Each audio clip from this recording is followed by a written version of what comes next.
So what you're looking at is the brand new 2017 Hyundai Elantra, and really this is their evolution of their compact car. It looks a lot like the new Sonata, so you can tell that they're carrying over a lot of that design styling into pretty much all their models. So needless to say, you're going to find out about the new Elantra. Now clearly you're not going to get a typical review, but hopefully you'll get some good scenery and some interesting handheld shots.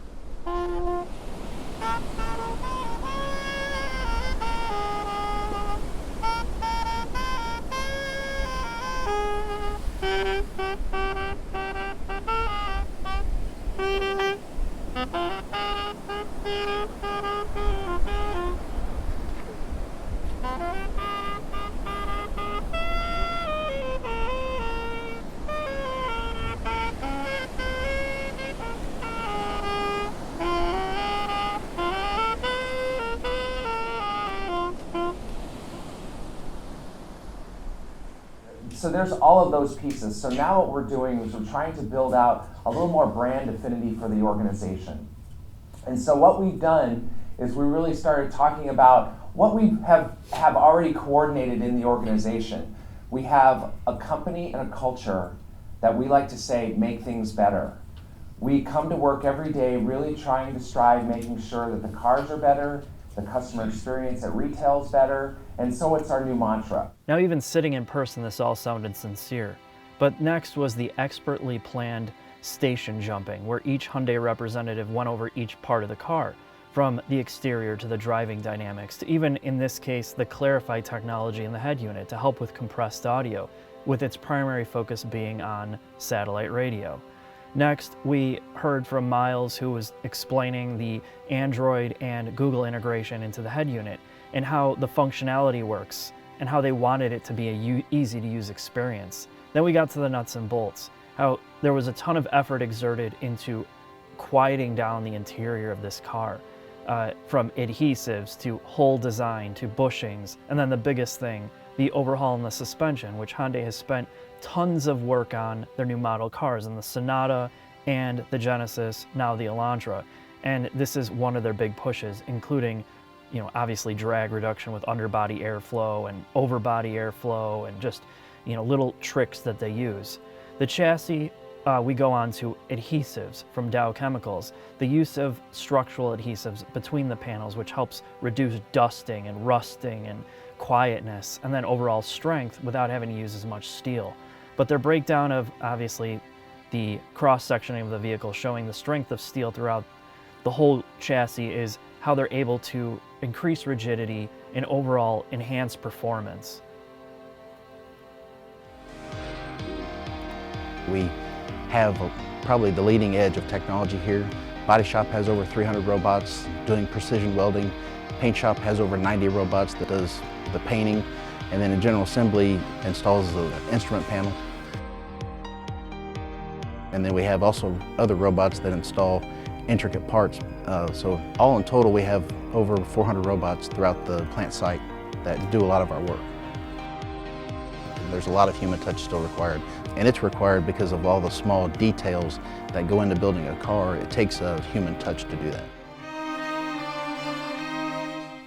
Next, we were sent outside to pick our car. Now the good thing is every single car here was the same. It was the top level trim with an automatic. The only choice you had was color. So we chose black, and me and my co-driver Claudia started tearing up the roads.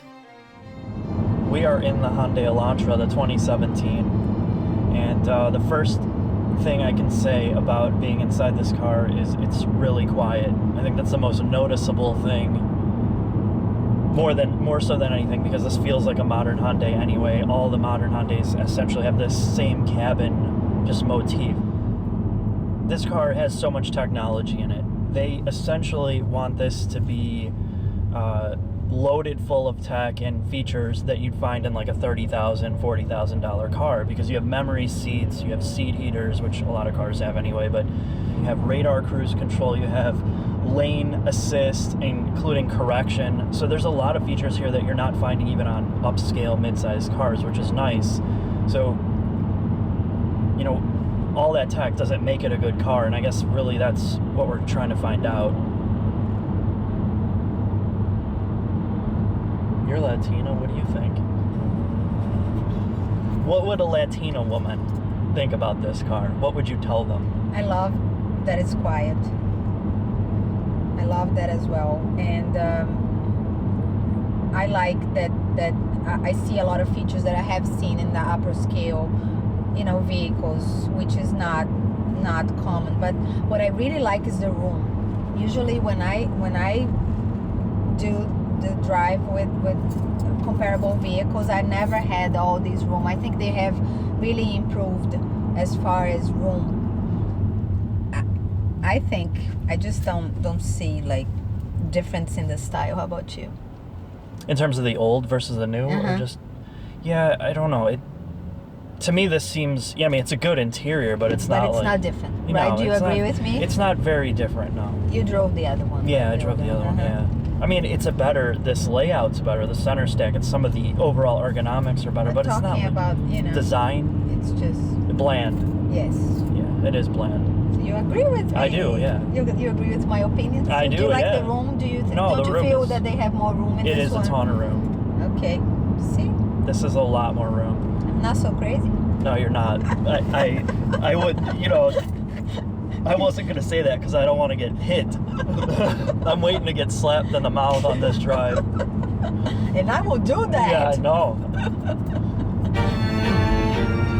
This is a mid-sized car by definition, despite it being a compact. It is so roomy and comfortable in here as stated. It's even good for bigger adults. And there's a ton of trunk space. But the nice thing is when you look at the exterior, it doesn't look like a big car, and that transfers right to the interior. You don't feel like you're piloting a big car. The overall padding on the armrest, door, and center area is pretty bad, and there's no padding on the knee area. But they make up for it here with just a really good set of ergonomics for the driver and the center stack. You have physical controls for everything and rotary knobs. Now, the knock here is, this is a very monotone interior. It feels so bland that I wish they would spice it up. All right, we're gonna do a quick acceleration test. Not that it's really a good acceleration test.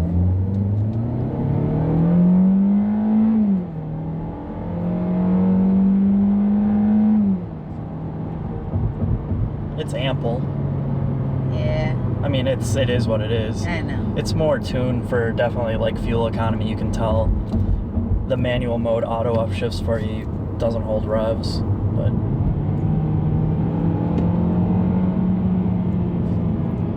so right now I'm in sport mode and manual mode and traction control. Well, actually I turned traction control back on, but okay. It's how does it feel? It just, the steering feels heavier. It's more eager to downshift when you're not in manual mode. It's essentially like what you've seen with all the other sport modes on other cars. That it gives you this simulated sportiness that, if you turn it back into eco mode, the steering wheel gets a lot lighter. The throttle is not as quick. It doesn't downshift as quick. I don't know. I would just drive it in normal mode. I don't really see the point. You don't here. see the difference. I see the difference, but it's not exactly exciting. What you wanted, right? Right, yeah. Is your seat all the way back? Nope.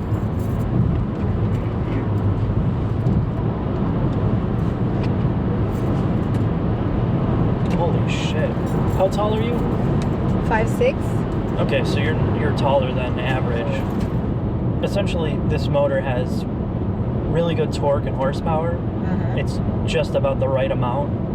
I wish it was a little bit faster, but your fuel economy is so good. I'm getting our whole trip's 33.6 miles per gallon. That's what we go. Okay. Yeah. So you're not going to get behind the wheel and be like, wow, this is fast, but it always feels quick. You're not like, okay, I can't deal with this.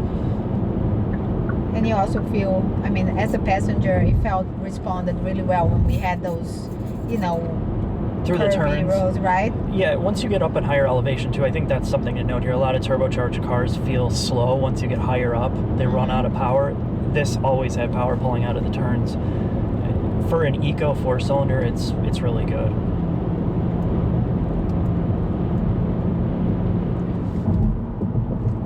So I'm just finishing up my drive. It was about 60 miles with my co-driver. She was very abusive to me. So she taught me some things about this Elantra, and that was, I have to be nice about what I'm gonna say. And it is actually a really nice driving car. It's really smooth, quiet. It's its best feature, I think. And comfort. The comfort's good. There's a ton of space. A lot of room. I love the room. But I'll be interested to see the sport that they're talking about, where you can get, you know, a little bit more a manual transmission, something a little bit quicker. I wonder how that's going to be. Yes. I look forward to seeing that as well and test driving it.